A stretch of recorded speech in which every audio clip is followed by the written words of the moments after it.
Bienvenue dans cette nouvelle édition du QG News. Au sommaire, le monde et l'Afrique célèbrent ce vendredi le 70e anniversaire de la victoire des Alliés du 8 mai 1945. Mais ce jour est aussi celui où l'Algérie a payé le prix fort son désir d'indépendance. Cette date marque le point de départ d'une répression sanglante dans les villes de Sétif, Kelma et Guerrata. C'est l'une des résolutions marquantes du très attendu forum de Bangui qui s'est déroulé toute cette semaine en Centrafrique. Plusieurs milices armées ont accepté de libérer les enfants soldats de leur rang. Un sommet régional se tiendra le 13 mai en Tanzanie en compagnie des chefs de la diplomatie tanzanien, kényan et ougandais. Il aura pour but de mettre fin à la crise que traverse le Burundi depuis plusieurs semaines. Mais d'abord, la ville de Potiskum dans l'état de Yobe au nord-est du Nigeria, une nouvelle fois prise d'assaut par Boko Haram. Un terroriste a blessé 12 élèves grièvement ce vendredi devant leur lycée. Selon les témoignages, l'assaillant portait une ceinture d'explosifs et s'est suicidé après avoir épuisé ses munitions. Son explosion n'a pas fait de victimes supplémentaires. Ce 8 mai 1945, célébré dans le monde comme la victoire des Alliés sur l'Allemagne nazie, est aussi synonyme de massacre et d'horreur pour les habitants de la ville de Sétif, à 300 km d'Alger, la capitale algérienne. Il y a 70 ans, une répression sanglante ordonnée par les autorités françaises a fait plusieurs dizaines de milliers de morts. Un souvenir toujours présent dans la mémoire collective algérienne. Arwa Barkala.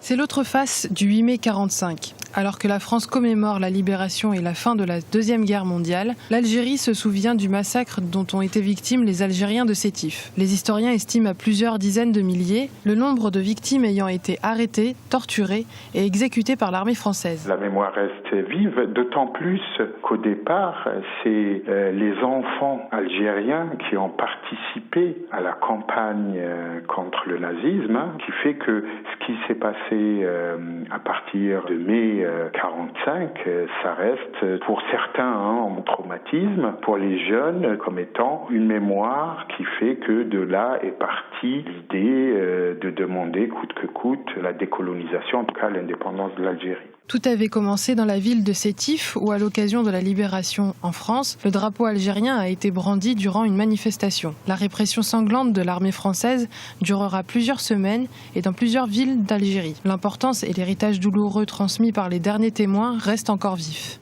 Il y a un devoir de mémoire et un devoir de reconnaissance de ces gens-là et de leur rendre un hommage à chaque 8 mai 45, que ce soit à Guerrata et dans toutes les villes d'Algérie et là où il y a des Algériens étrangers. Il faut qu'il y ait un devoir de mémoire, comme il y a un devoir de mémoire pour le 17 octobre au Camp Saint-Michel, il faut qu'il y ait une mémoire aussi pour les gens qui ont été abattus le 8 mai 45. 70 ans plus tard, le secrétaire d'État français aux anciens combattants Jean-Marc Todeschini est venu rendre en avril dernier un hommage aux combattants algériens et honorer la mémoire des victimes du massacre. En me rendant à Sétif, je dis la reconnaissance par la France des souffrances endurées et rends hommage aux victimes algériennes et européennes de Sétif, de Guelma et de Guerrata, au nom de la mémoire partagée par nos deux pays, à continuer d'avancer ensemble vers ce qui les réunit. Le secrétaire d'État a donc amorcé un apaisement des relations diplomatiques entre Alger et Paris. Les événements de Sétif sont aujourd'hui perçus comme étant les prémices de la guerre d'indépendance de l'Algérie entre 1954 et 1962.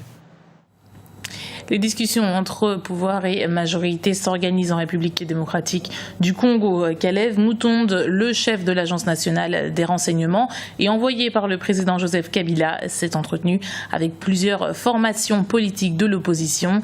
Des rencontres sont prévues et elles aborderont le contentieux du scrutin de 2011 et l'organisation des élections à venir. Certains partis d'opposition ont, eux, préféré attendre la réponse du chef de l'État sur la contre-proposition de calendrier électoral. Et puis sachez que la justice congolaise a annoncé qu'elle allait maintenir en prison le militant Fred Baumois 15 jours supplémentaires. L'homme, membre du mouvement citoyen Lutte pour le changement, a été arrêté et incarcéré depuis le 15 mars sans inculpation. Il serait soupçonné de participation à une insurrection d'après une source judiciaire. En République centrafricaine, le forum de Bangui a permis la signature d'un accord de libération d'enfants soldats entre les principaux groupes armés du pays et le Fonds des Nations Unies pour l'enfance. L'accord prévoit la libération de près de 6 000 enfants impliqués dans le conflit qui oppose les milices anti-Balaka aux rebelles Séléka. Ibrahima Djoumaba. Le programme désarmement, démobilisation et réinsertion abordé au Forum de réconciliation de Bangui prévoit la libération des enfants soldats enrôlés dans le conflit qui oppose les rebelles Séléka aux milices anti-Balaka.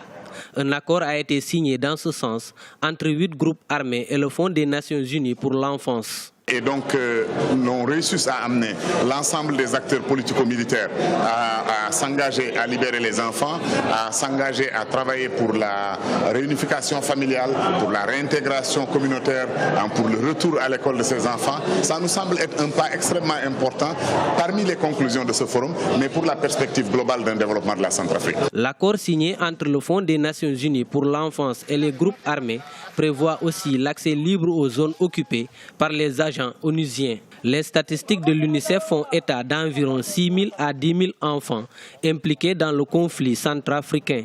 Ils sont vus comme les principales victimes de cette guerre. On l'a répété plusieurs fois hier à l'ouverture du forum. Les victimes aussi font partie de ce forum-là. Et comme vous le savez, les enfants sont une des principales victimes de ce conflit. Le forum de réconciliation de Bangui a été ouvert lundi.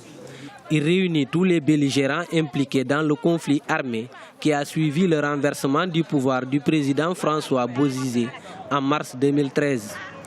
La réconciliation est structurée autour du programme désarmement, démobilisation, réinsertion. La Cour pénale en a fait l'annonce officielle ce jeudi. Les procès de l'ancien chef d'État ivoirien Laurent Gbagbo ainsi que celui de l'ancien chef de milice Charles Blé Goudé débutera le 13 novembre à La Haye, aux Pays-Bas. 4 chefs d'accusation de crimes contre l'humanité pèsent contre les 2 hommes. Ils sont accusés de meurtre, viol, autres actes inhumains ou à titre subsidiaire, tentative de meurtre et persécution au cours de la post-électorale de 2010-2011 qui avait fait 3000 morts.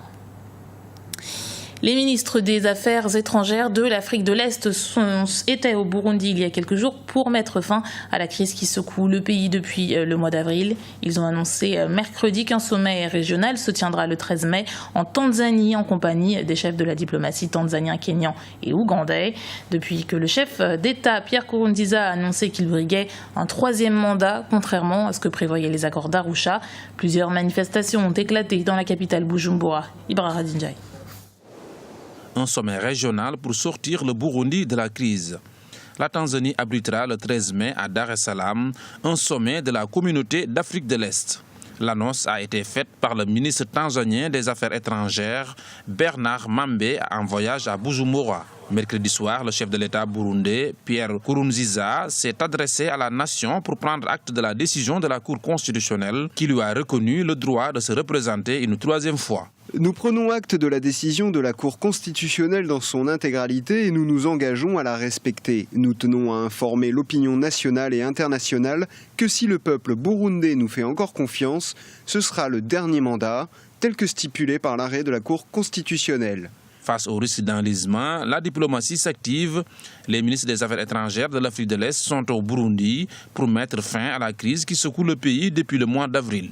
Ils prévoient la tenue d'un sommet extraordinaire ce 13 mai 2015 en Tanzanie. Le sommet de l'East Africa Community prévu le 13 mai à Dar es Salaam, disons, pourra faire des avancées au niveau de ce qui se passe au Burundi. Mais il y a des positions vraiment diamétralement opposées. La position du pouvoir, le président Nkurunziza qui ne veut en aucun cas abandonner le 3e mandat et l'opposition qui dit qu'il faut respecter les accords d'Arusha. On sait bien que la Tanzanie a parrainé les accords d'Arusha. Je pense que les pays de l'East Africa Community, aucun pays ne soutient le président Nkurunziza pour son 3e mandat. Il pourrait contraindre le président Nkurunziza à abandonner le 3e mandat et puis à s'asseoir sur la même table avec les opposants pour discuter afin de ramener la paix au Burundi. Sur le plan diplomatique toujours, le Conseil de sécurité de l'Organisation des Nations Unies s'est réuni ce jeudi 7 mai afin de trouver des solutions à la crise que traverse le Burundi. Sur le terrain, les manifestations se poursuivent. Les leaders de l'opposition ont annoncé qu'ils ne participeront plus à aucune réunion tant que des mandats d'arrêt pèsent sur eux. C'était le journal de la rédaction. Merci de l'avoir suivi. Retrouvez dans un instant une nouvelle édition du QG News sur Africa 24.